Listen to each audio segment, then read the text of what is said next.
All right, let's get started.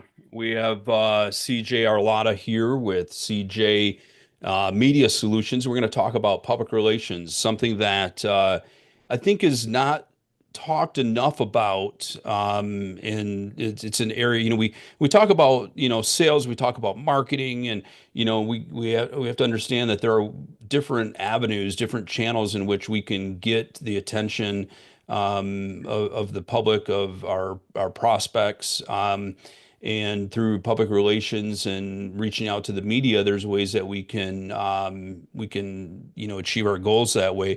And CJ, you can maybe agree or disagree with me, but I don't think that when we look at MSPs that public relations is talked about enough at this point.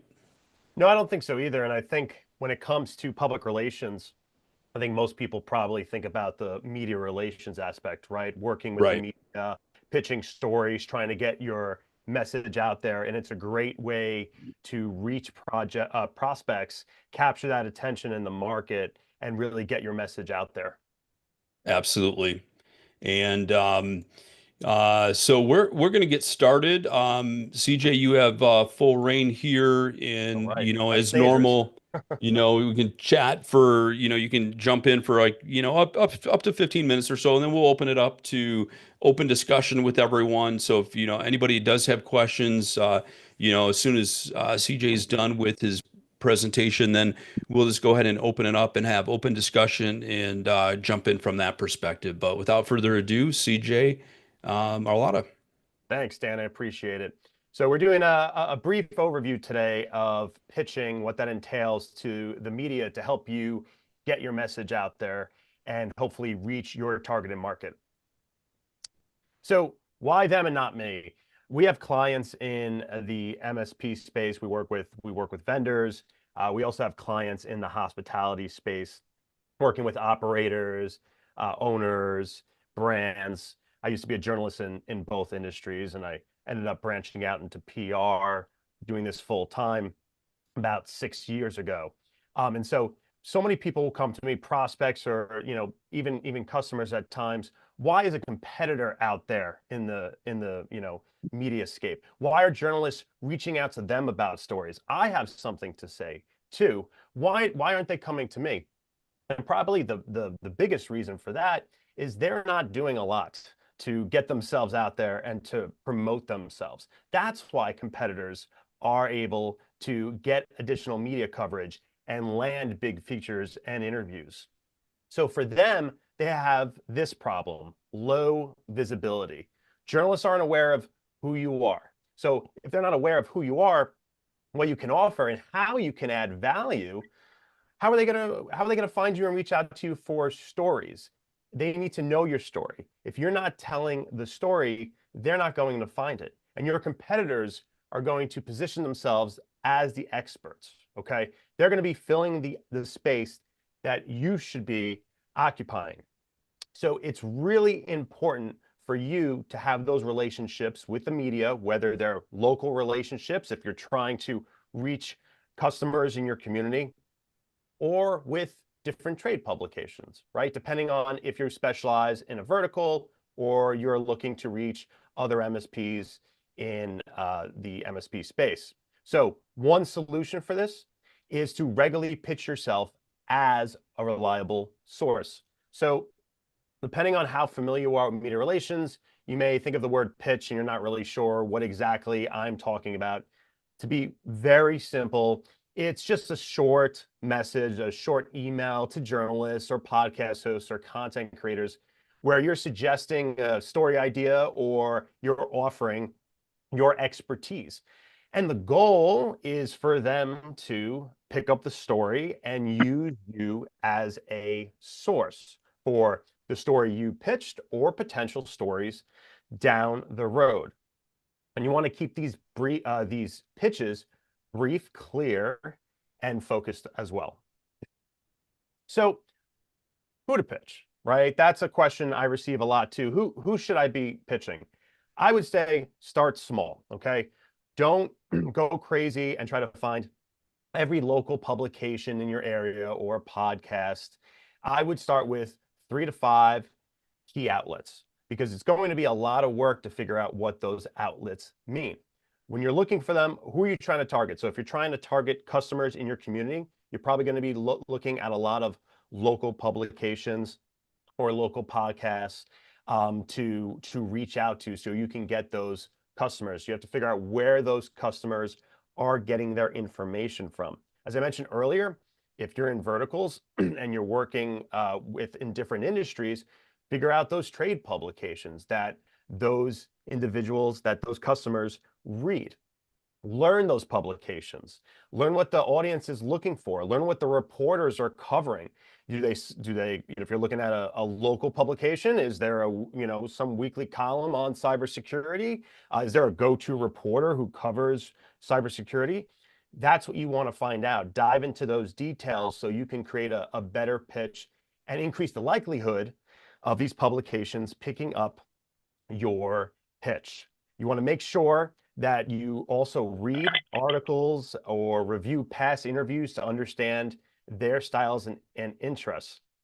One of the biggest pet peeve of journalists is receiving pitches that aren't targeted to them, right? An industry, an area they don't cover, or it's kind of a mass email that people are sending out. So you want to really understand what that publication covers, how they're covering it, and who's covering it. And you want to think beyond the legacy media that we typically think about, right? The different print publications or digital publications you may be familiar with. Are there podcasts or other businesses in your community doing podcasts that you can partake in, or even work with local influencers or content creators for collaborations? And while you're doing this, you're going to want to keep track of all the different publications, of all the different contacts and all the different reporters. It's a lot of work. Agencies like mine, we have a lot of relationships already in the spaces we are familiar with. And we also have access to media databases, which cost thousands of dollars that you're probably not going to want to invest in. So the best way for you to go about figuring out who to pitch to is kind of diving in a little bit and doing some initial homework, because that's just going to increase the likelihood that a reporter is going to want to work out with you in the future. So after we figure out who to pitch, what should you pitch? So you want to choose topics that journalists are interested in, some that are timely. So for example, if it was October and it was Cybersecurity Awareness Month, are they looking for those types of stories? You probably want to do it a month or so before, so they know who you are and they're aware of what you can provide them. They also should be stories that are helpful to their audience and relevant to your expertise. Pro tip: when I work with executives, I always encourage them to keep a list of all the different topics that they come across to their day-to-day. It could be in your phone, on a note. It could be in Word. It can be in Excel. Whatever's easier for you and something that you can go in and just add a topic. If you have to go through too many hoops, you're not going to continue to do it regularly. So just keep a list. And then at the end of the day, not that particular day, but at some point, you could go to the list that you have. Maybe you have 20 or 30 different ideas, and maybe 5 or 6 of them are actually good, and you can go through and cross out the rest. But you want to just keep those ideas going so that you have ideas to pitch to journalists, whether they're for stories or whether they're for contributed articles for those particular media outlets. You also want to make sure it's relevant to the audience. That goes back to what I was saying before, figuring out what they cover, how they're covering it, the types of articles they're looking for. Are they looking for that typical traditional article you think of, or are they big into Q&As, right? Avoid self-promotion. Now, of course, you are promoting yourself some way here, but you really should be framing your pitch around the value for their audience, not just your brand or product. There's a correct way to go about that. Use data and case studies. If you have reports that help support what you're pitching, the angle you're trying to pitch, the story you're trying to pitch, use them. They're very helpful. Journalists love data. They love to provide that to their audience, and it provides so much substance to the article as well. I would And then imagine you'd need permission to reuse a case study that was published by some place. that would depend. Sometimes in my pitches, um, I would use that an article. Let's say I have a report, and I would say, according to so and so report, the reporter, they can go and they can use that report, for example, right? And say, according to such and such report, they could also find other studies to help elevate your points, right? So the reporter is going to be the one doing it. This is just a way for you to kind of show them the angle that you're pitching is relevant and that you have something added of some value add to the story you're pitching. Okay. And of course, offer the solutions, right? So focus on how your expertise can help solve the problems that their readers are looking to solve. Okay, and so now, how do I pitch, right? So we talked a little bit about the topics we'll be covering. We talked about who to reach out to, different reporters, publications. How do I pitch? Again, this should be pretty straightforward. Don't overthink it. There are some points that you should think about, though, when you are reaching out to these reporters. The overwhelming majority of reporters prefer you pitch by email. Gone are the days of, using phone calls or anything like that. So reach out to them via email. That way you can create your message and perfect everything and send it over to them all in one shot. Personalize your outreach, okay? There have been times, especially when you're reaching a large list, which you're probably not going to be doing, where, some of us as PR agencies, we use different types of software to reach different journalists. But the best approach is always to personalize the pitch. So if you know something about the reporter, if they've written stories before, for example, say, hey, I saw you just did this story on ransomware. I'd love to contribute to any other stories in the future on that topic. Here's my background. Here are some different, ideas that maybe you could add to the article next time, or some, additional insights that maybe the article didn't cover. You always want to be, of course, professional and respectful, be polite.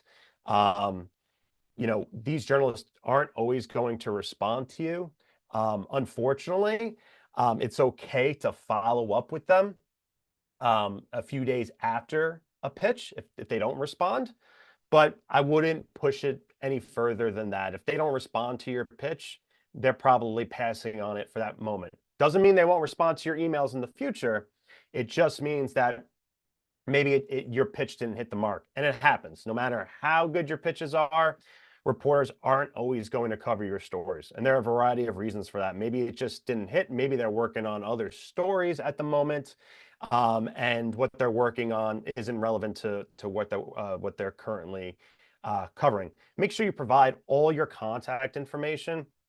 We send out, press releases all the time, and sometimes people forget to leave contact information there, how to reach you. It may be important for you to also add in your LinkedIn information. You want to make it really easy for them to reach you if they have a question for a story, or they'd like to follow through with the story idea that you pitched.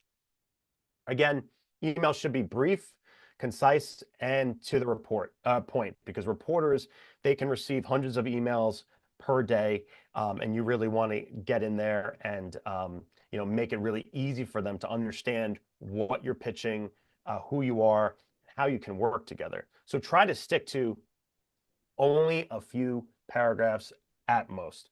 Use bullet points, anything that the reporter can see what you're providing at a quick glance. And I spoke earlier about following up. And this last slide here, this is I think one of the biggest takeaways is just being a good source for journalists. Okay, this is when you're working with journalists, it's not just a one-shot deal. You want to build these relationships with journalists. That's key, because when they're in a tight spot, they're on a tight deadline. If they have a great relationship with you, they're going to reach out to you. I've already had a couple of reporters. It's the end of the year. Everybody, of course, wants to be done with the, cut out early for the year and enjoy the holidays. So everybody's trying to do their work now in the next couple of weeks to try to get it done. And so reporters are they're reaching out to me because they know me for different stories. And because I've established those relationships, I'm top of mind for them. You want to provide some unique insights. And like I said earlier, if you read a story and maybe there was something they missed, see what you can do to add value to that story and show the source that you do have some interesting takes on the topic. Be reliable. You always want to make sure that you deliver on your promises, whether it's providing quotes or data. Always follow through. And also, when it comes to deadlines, I don't think I have it here, but when it comes to deadlines, always respect a reporter's deadlines. Look, things happen, life happens, people get sick and whatnot. But the earlier you can let a reporter know, the better it is going to be for you. The last thing you want to do is let the reporter know at the day of his deadline that you're not going to be able to make it. The earlier you let them know, the more forgivable they'll be and they'll work with you in the future. They understand that things happen. You want to ensure you speak clearly. If you're talking about a topic that could be very technical, the reporter may not be a reporter who understands the tech side of things. So just make sure you don't use excessive jargon and you explain, different points if they're complex topics. You also want to, again, don't overwhelm them. If you're pitching, don't send them multiple pitches all at once. Make sure you spread them out. Again, I'm sure you're not going to be sending out a bunch of pitches all in one day, but make sure if you have a pace of you're sending out a pitch, a couple of times a month, that you're not going out there and you're overwhelming them.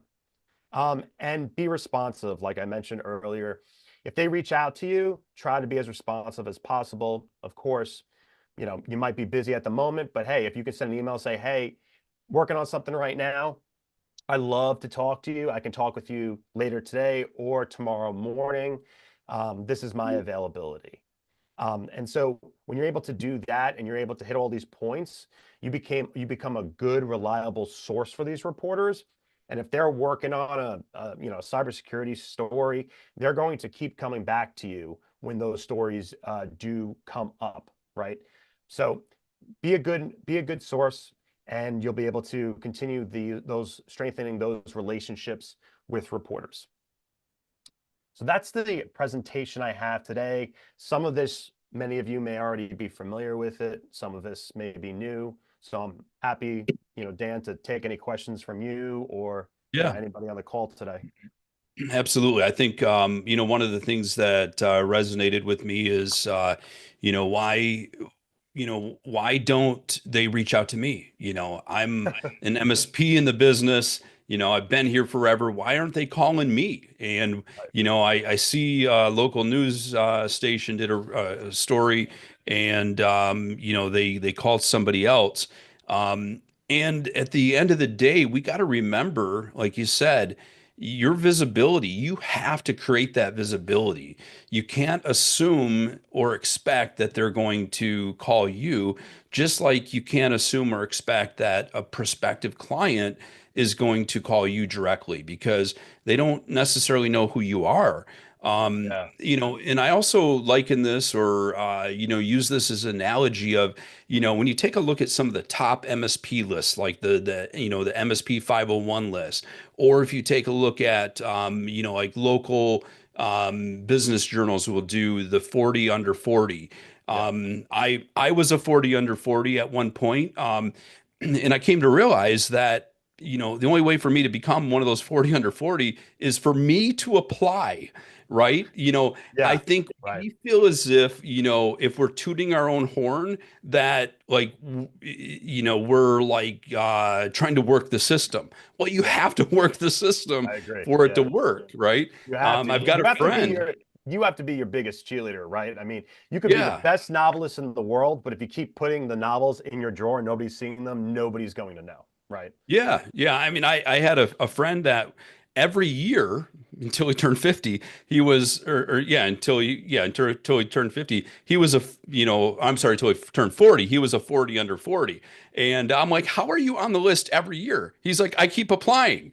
And so then I applied and I became and this is, more than 10 years ago, just Yeah. to age myself a little bit. I was a 40 under 40 and you get that publicity. Right. But you gotta take the initiative. And that's one of the things that, you first brought out. I think that was one of the first things you talked about is that visibility. And so whether it be public relations, whether it be trying to get on one of those type of list of top MSPs or 40 under 40s or any other type of things like that, take the initiative. It's okay to toot your own horn. Yes. Yeah, and many of those lists, like you were saying, those publications will announce when those deadlines are, or they'll announce when those lists are open. So always try to keep in mind when they do announce those lists, when they're open for submissions, put them on your calendar and just bang them out whenever possible, because you Yeah. have to do it. They're not going to reach out to you. There are times where if you do, for example, being a PR agency, there are times reporters will reach out to me about certain things and say, hey, such and such list is coming out. Feel free to, submit your clients for this list. So that can be helpful at times. So if you have those relationships with reporters and you speak with them constantly, that's where that extra touch point is where they may reach out to you to let you know, but you have to do the work ahead of time to establish that relationship with them. Right. Right. Do they have a 60 under 60 for us old parts? You never know. I mean, there are. I mean, I think I've seen some 50 under 50. I don't know that I've seen the 60 under 60, but you never know. And it doesn't necessarily have to be age based. It could Yeah. be, like a movers and shakers. I mean, just keep a lookout for, whether it be a chamber or, like, Cranes is a Yeah. good publication, like in Michigan, there was always Cranes Detroit. There's now a Cranes Grand Rapids, which is on the west side of the state. Other type of business journals. Just keep an eye out for what kind of lists that they come out with and jump on those. Yeah. Dan, can Um, I add a point on a list discussion? yeah, yeah, So, absolutely. yeah, so some of these lists, remember, some of them maybe you got to think about, are there any fees associated with these lists? So some of these lists, they're free to submit, and some of them will require you to submit a fee. So that's something to always consider. Also, I want you to be aware of with some of these lists, we get emails all the time from these different organizations, sending out saying, oh, such and such a client has made this list top whatever, top 10, whatever. Yeah. And at the bottom, it will say, and for a fee, if you pay the fee of $4,500, and I just Right. laugh and I'm like, so like, is my client still on the list if we don't pay this fee or what? So really do your research into some of Yeah. these lists. Find out if somebody's reaching out to, usually if it's a legitimate list, it will be somebody from the editorial side reaching out to you about a list. Otherwise, if you're seeing somebody from like business development or whatnot, it's probably not a list that you want to. Yeah. Yeah, along those lines, a few times a month, I must get an email. We want to feature your company in our Yeah. bullshit magazine that nobody's ever heard of. It's Yeah. only going to cost you $2,700. Yeah. Right. Yeah. And then also sometimes those lists, they'll say, oh, it's free, but then they'll want something else. They'll want one of your lists for, your customers or something like that. So always be aware of that too. There's always some sort of a catch. Yeah. Yeah. The quality ones are the ones that there isn't an entry fee. Yeah. They're legitimate as far as wanting to highlight the, movers and shakers in the area. Like I think many of the, 40 under 40s that are out there, Like the Grand Rapids Business Journal does that one, and they'll hold an event, and celebrate those 40, and there is no fee. But yeah, that is a great point. I'm glad you brought that up, because otherwise you're Alan Harper from Two and a Half Men that, became chiropractor of the year in, he only paid $5,000 for advertising in the Yes. local shopper, the Yeah. Five and Type shopper. Yep. But if anybody has questions, please jump in as we go along. I do want to bring up one other area, as far as when do you seek some type of coverage? And I think last week was a prime example. If you last week Monday, when Microsoft had a massive outage, if you Googled Microsoft 365 outage, you'll see a lot of local ABC, NBC stations that were covering it. And those are perfect times. And Yeah. CJ, I'll let you jump in on this one. But I think those are perfect times where, you could reach out to them and, you can get your input into that. Yeah, that's a great example, Dan. Now, you can reach out to, the morning of while you're seeing this unfolding, but you're probably going to be busy doing a bunch of different things. So that's where having a relationship with these reporters ahead of time and pitching to Yeah. them regularly really comes into play. Sometimes what I do in addition to all the other pitches that, we send out, I'll send out basically like a monthly update of clients, right? And I'll just let reporters know, hey, this is our portfolio. This is what these companies do. Maybe one or two things that are coming down the pike for these companies. Let me know if you're interested. And you'd be amazed how many reporters will, follow up with that. And then in addition to that, if something like that does happen, now they have that email and say, hey, CJ reached out to me with those clients. Let me reach out to them. They may be able to comment on this story. So that's where that ongoing work is really important to get stories like that, breaking news stories. Yeah, absolutely. I think when we take a look at what's happening out there in the technology world, there is a lot of issues that are occurring, especially on the cybersecurity side. That news reporters, local news reporters, want to be able to tailor that and have it be personalized at a local level. Are there other suggestions that you have, CJ, as far as, keeping your eye out, for those, type of scenarios that might be nationally mainstream that could get some local attention? Yeah, I mean, I would, like I said earlier, keeping track of those things that happen day to day for you is really important. Try to go through the news as much as possible. Again, I know, everybody has their day jobs. This would be something that you're only doing once in a while, but really pay attention to what's going on in the media, what they're talking about, because oftentimes if you see a lot of what's being covered at the national scale of different stories, it's going to work its way down to the local publications. So if you're seeing something nationally, some of those local publications, whether they're local TV station or different podcasts or other print or digital publications, they're going to be feeding a lot of off of a lot of that type of coverage. So pay attention to what's going on nationally, and a lot of that will trickle down to the state and local media outlets. So just really try to keep up, pay attention to what's going on and what's being talked about. I'd like to also just address the topic of, having a PR specialist like yourself in the back pocket versus trying to do it on your own. When you take a look at the difference between the two, what benefits are there, of being able to have someone that can, reach out, get you that coverage or attempt to get you that coverage, from that angle? So one of the most important things is that depending on what area you're looking to get into, is that this person's going to be out there doing the work for you. So again, if you're busy and just don't have the time to do this and would rather outsource it, then going with a PR consultant or a PR agency is a good way to go about it.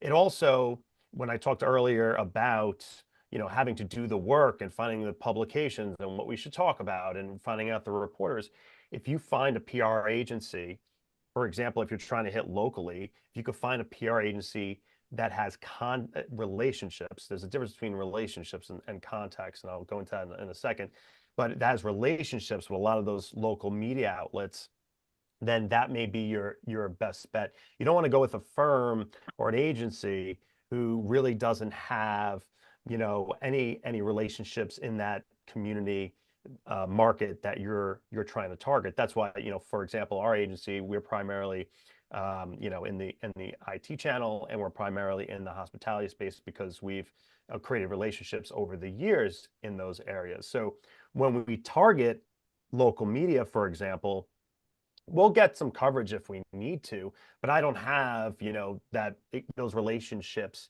in that particular city. What I have are connections, right? Because again, the relationships are built over time. I can go in, you can go in, and you can find somebody's LinkedIn. You can find their email address. You're going to the publication's website, and you can get media coverage that way. But it's more effective when you really have those relationships already. It saves you a lot of time. This pitching process, man, you're never gonna get it right. It's always about trying things out and tweaking here and there. What really helps is having those relationships with those reporters, so you don't really have to come up with these elaborate pitches all the time for a particular story. Sometimes when you have that relationship with a reporter, you can just reach out and say, hey, I'm working on this, I'm seeing this, it seems to be a trend. Is this something you'd be interested in covering? I'd love to provide some additional insight for you. So when you build those relationships, you're able to perfect those, get those pitches out there where you don't have to sit there and build anything. So that's where a PR agency, if they have relationships in the market, can really come in handy. They can also help you come up with, like you mentioned earlier, different lists. They can help you come up with, different conferences that you should be attending. Things like that would be important for you to work with a PR agency on. What about doing like press releases? We've done a couple in the past and stuff through like PR Web, and they've gotten picked up on like news stations' websites and stuff. I never really saw anything from it. Yeah. So you sent it over the wire, right? These distribution services, they charge a ton of money, some of them. So it's really important to you could put it out there. They may not pick it up. Sometimes that's good for SEO purposes. But when you send a press release out, we do two things depending on the type of news. So if it's really something big for a client that we want to maybe reach different industries, or we want to get out there for SEO purposes, we'll send it over the wire and pay the additional fee for that. But if you're targeting a certain market, or you're targeting a certain local community, you want to reach out to those reporters and send those reporters your press release, because they may be interested in covering it. That's the best way to go about that. Even though they might be searching for it, you want to reach out to those reporters directly, and that's where having those relationships with those reporters is really important. And I think, I guess when we talk about relationships, I think the most important thing to understand here is, just like let's say referrals, and I mean, if you're going to someone and, asking for a referral, and the only time you talk to them is when you want a referral, or the only time you talk to a client is when you're trying to sell them something, that's not a relationship, right? Right. So much like if you are, if you say I've got relationships with some journalists, if the only time that you're going to them is because you're trying to pitch a story, then, I think they see through that, right? I mean, and Yeah. they understand that, you're just it's one-sided. It's not truly a relationship. You're just trying to get something from them. So what Mhm. are Yeah. some thoughts that you have as far as developing that relationship so that it doesn't come across as, it's just for your own benefit? Yeah, that's a great point, Dan. And it's a two-way relationship, right? And you have to really give to get some of that receiving, right? So one of the things that you want to do when you're reaching out to these reporters, especially, in the beginning, you're letting them know who you are, why you're credible, your background. But maybe there's a story that, they worked on that maybe you necessarily can't comment on, but you know who can, right? Maybe there's somebody in your community, or maybe it's another MSP or somebody who'd be really good for this article. Not, you could comment on it, but you probably wouldn't be the right person for it. By going out there and letting the reporter know that you have a relationship with this person and you would love to connect them, that really shows you that you're looking out for the reporter's, best interest at Yeah. heart, which I think is very valuable, and they remember that. Sometimes I have reporters reach out to me for stories, and I don't have anybody in my portfolio for a particular story they're working on. But hey, I know another PR agency that does, or I sat on a panel and interviewed so and so. I think this individual would be great for this particular story. Sometimes, again, maybe you can't meet something, a deadline. Maybe it is something you can comment on, but you just don't have the time. And you provide them with another source that they can work from. They remember that. They're not, they're going to go to think that you have you have resources, right? So they're going to keep coming back to you. That's why reporters keep coming back to the PR consultants and PR agencies they work with when they're in a tight spot. They keep coming back to you because they know, again, I mentioned this earlier, that you're reliable. So those connections that you have, even if you can't deal with that at the moment, don't worry. You're not going to be able to take every pitch that comes your way once you establish these relationships from these reporters. Every media inquiry that comes your way, you may have to send it off to somebody else because you just don't have the time. And that's where you really build and strengthen that relationship with those reporters. And the coverage doesn't necessarily, I mean, although we are technologists and that's the line of business we're in, we can still get coverage outside of it being technology related. As an example, our local township, this dates back a few years, they were looking to spend an enormous amount of money by building a brand new township, and there was lots of opposition. And Mm. I sent out and reached out to the media just saying, hey, if you're looking for a local business owner, business leader that would like to comment on this, I would be more than happy to.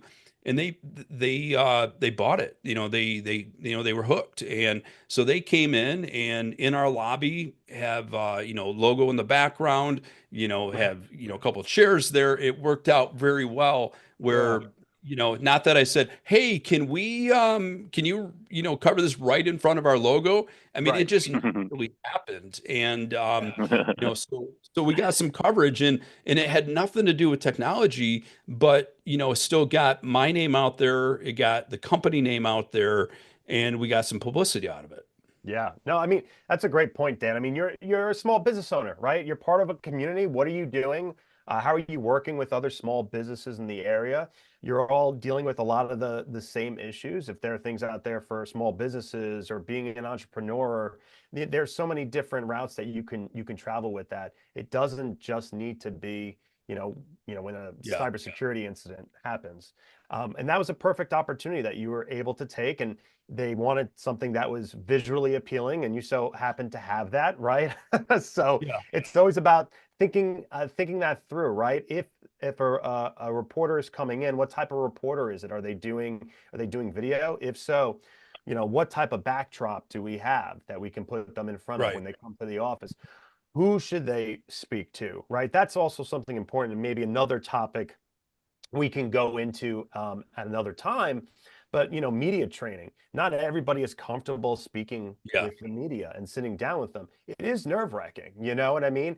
At the end of the day, I always remind people like, hey, this topic that you're speaking about, you should anyway be, somewhat of an expert in it. So you have that down, but it's just, answering questions. You're afraid you're going to look a certain way. So going through some media training or just, getting practice speaking to Yeah. reporters on the phone, in person, via email, you really you become a lot more comfortable like with anything else, the more you do it.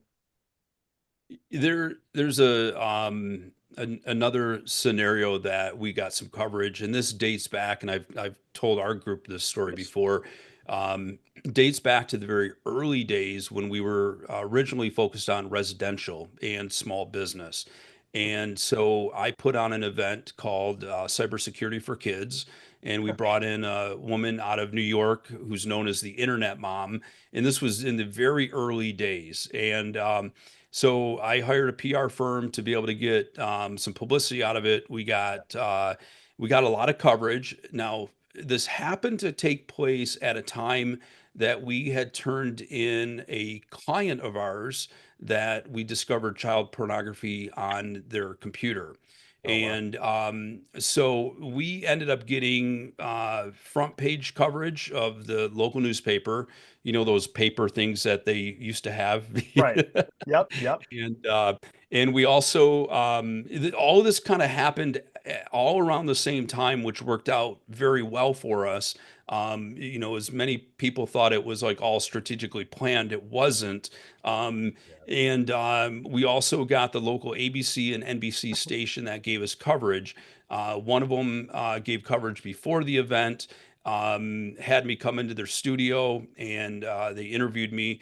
And then another one actually showed up to the event. Now, Mhm. this event, we had less than 10 people show up. We had all the publicity in the world. Now, Right. this was very early in the days of the internet and cybersecurity, so Mhm. it was probably a little too ahead of its time. But we got all the coverage in the world before the event and after the event. And fortunately, the local media station that came to the event only panned across the heads of the first row of people. Even though we Yeah. were set up for like 100 people to be there, Right. we had less than 10. So, Yeah. but we still got coverage, and I call it the most successful failure, because even though we didn't get the attendance we were looking for, we got the coverage that Coverage. we could never have dreamed of. So That's we could only that's have a dreamed. Yeah, that's a Yeah. great example. And you know what, Dan, something else that I've been thinking a lot about is that everybody always they come to us and they talk about leads. They want leads. They want to generate leads from all of this. And it's not necessarily always you're going to be generating leads. It's really, Yeah. increasing your visibility, brand awareness purposes, so people keep you top of mind, right? And that's so important too when you receive that coverage, that it's not just you have the coverage out there and you're relying on these publications, the podcast, to get your name out there, that you follow up with that earned media coverage, right? That you're sharing Yeah. it on LinkedIn and you're sharing it in your newsletter with your prospects or customers. You're sitting down during the sales process and you're showing them, you are a thought leader in your field. And look at all this, that you're a credible and respectable member of your community. Things like that, people like to see, and they want before they make a decision with you, right? So being able to use that, really elevates you as an MSP. Yeah. Yeah, and Right. then, one might say, well, how many calls did you get from that? Well, Yeah. how many people called and said, "Hey, I saw you on TV?" Well, you can't always quantify it that way. Right. Yeah. When someone then, maybe small business owners, small business leaders saw that coverage, and as they're Googling and trying to find an MSP to be able to take over managing their technology, they then might like, wait a minute, I remember seeing that. Now they might tell you, not come out and say, "Hey, I saw you on TV." It's all like, in the background is that they're doing their search. They're like, "Hey, that logo looks familiar. I remember that top of Right. mind awareness." And so Right. when they call you, they're, and you say, "Well, how did you hear about us?" They might say Google, but because of that other coverage, that Yep. helped to solidify it for you. So, quantifying it and, putting a value on something isn't as black and white as we would want. Yeah, and that's one of the most difficult things being in PR, being able to quantify that sometimes, because people will look for those leads, and depending on the position, that's not really the way it's going to work. It's more about that awareness. So when people are thinking about technology, for example, you come top of mind. And I think that's really, it's one part of the puzzle, right? You still need to do marketing and have all those other efforts, but it's just one piece. Yeah. There is a comment here about last week. The local library reached out to see if Mike would do a cybersecurity presentation for the public, and he had indicated not right now. Concern was that he would get a bunch of home users calling, and CJ, I'll just let you jump in and give your thoughts on that. Mm. Yeah, I think that's a valid concern. I think it depends on who's going to that meeting. You know what I mean? So I think probably in that sense you probably would be getting a lot of home users. You'd have to really target more of the business community for that. I think somebody who'd be going to something like that, unless the library, unless the people they were inviting tend to be other business owners. But I think maybe I'd reach out to the library to see, who they were expecting, who they were inviting to Yeah, that. I did it Yeah, like a year ago or so, yeah, and yeah, it was a few home users as I'd describe Yeah. them. yeah, Um, but then I started to think I didn't try to promote it at all through my right, channels. right. If I had, even if they didn't show up, like you guys said, just the fact that I was doing an event lends some credibility. Yeah. Yeah. Well, it does. It does for To sure give you credibility. Doing the event, it also gives you practice, right? For if you're doing, presentations in the future, or you're sitting on panels, or you're working with reporters, all of that, the more you talk about it, the better you are going to be, explaining it to people. It's just the way it works. I've had clients that we'd work on, contributed byline articles on various topics to and pitch them to publications. And then, the following week, we'd have a reporter reach out to us on that particular topic. So now he's already prepared because, we were just reviewed it and we're talking about that for a particular article. So all of that comes into play. But I think in your instance, yes, it's a good thing that you were doing that. But if you're able to leverage your network and reach out to your prospects and customers to that event, that might be a way to go about it, so that that you have the right targeted market in that presentation. Yeah. And And you're still going to get some home Eric's users, but Eric's sorry. comment, you never know who's sitting in the audience, I agree Right. with. The other thing too is, you know, I'll just use my township as an example. We've got a beautiful township library that's attached to the township offices. And you've got a board of directors that, usually are business owners that might see that visibility. And you never know if, they hear about you because they heard what's taken place at the library. Now, if it was like a senior community, if it was like, Yeah. a township senior community or a local, senior retirement community home, that'd be a different story, because that Yes. that's going to Massive be, flare and just all kinds of uh, surgery. And so let me, changing it at all kind of makes me happy. Jackie's having another meeting. yeah. Uh, So I think, Dan, what I wanted to add to that too is that, yeah, maybe you could also change the topic slightly so that it's a little bit more appealing to business owners instead of, those home users. That might be another way to go yeah. about it as well. And what are yeah, your thoughts on the CJ is that if Mike were to do that, he does reach out to the media and says, local IT business owners doing, a cybersecurity event. And, and while your overall topic might be more business related, some of that can carry over to the audience that could, might be residential consumer oriented. Yeah, for sure. And if you send out a pitch to the media for that, they may not come and, you know, cover the presentation, right? They may. Right. But if they don't, if you outline some things that you're going to be talking about in that pitch, the next time a story does come up, they're going to say, "Oh, I just received this email from somebody about this topic. Let me go back," and they may find your email, right? Yeah. Yeah, they asked me because the staff at the library are my clients. And Mhm. so I do their cybersecurity awareness training every year. And they were like putting together a series of I guess like life help type Mhm. presentations. And so cybersecurity was one of them, and that's why they tagged me. And I did it one year, and